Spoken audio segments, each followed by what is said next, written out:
আবার 1 মাস পরে যেখান থেকে স্টপ করেছিলাম সেখান থেকেই শুরু করেছি। হ্যালো এভরিওয়ান, আমি কুমকুম জাহান। আমি একটা মার্কেটিং এজেন্সিতে আছি সিনিয়র কপিরাইটার হিসেবে। তো কফির সাথে আসলে আমার যে কাজের বা আমার প্রফেশনের খুব একটা সম্পর্ক আছে এরকম না, বাট আমার আম্মা খুবই কফি এনথুজিয়াস্ট। এবং মানে প্রথম চিন্তাটা আসছে আসলে আম্মুর থেকেই, যে আম্মুকে যদি বাসায় আমি দোকানের মতো করে কফি খাওয়াতে পারতাম। তো এরকমই একটা চিন্তা ভাবনা থেকে ভাবলাম যে বাসায় একটা সেট আপ দিব।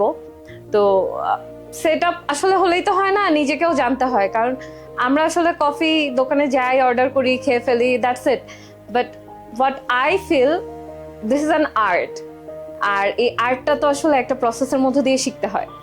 তখন আমি খোঁজ নেওয়া শুরু করলাম যে কোথায় শিখতে পারি, কোথায় শিখতে পারি।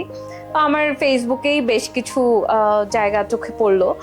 এর মধ্যে আমি দুই একটা জায়গায় কথা বলে আমার কাছে মনে হলো যে ঢাকা স্পেশালিটি কফি একাডেমি মোটামুটি আমার রিকোয়ারমেন্ট গুলো ফুলফিল করছে, যেহেতু আমি উইকডেতে ক্লাস করতে পারি না।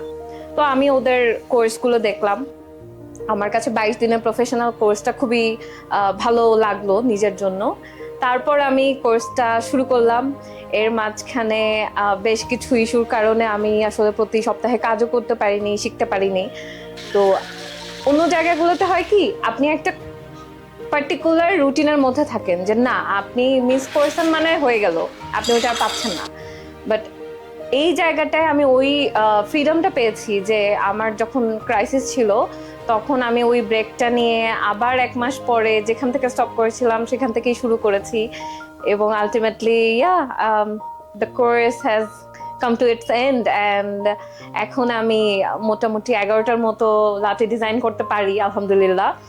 So yeah, it was a very nice journey with DSCA, and I would definitely prefer this place to everyone who wants to learn how to be a barista and how to make coffee like you love.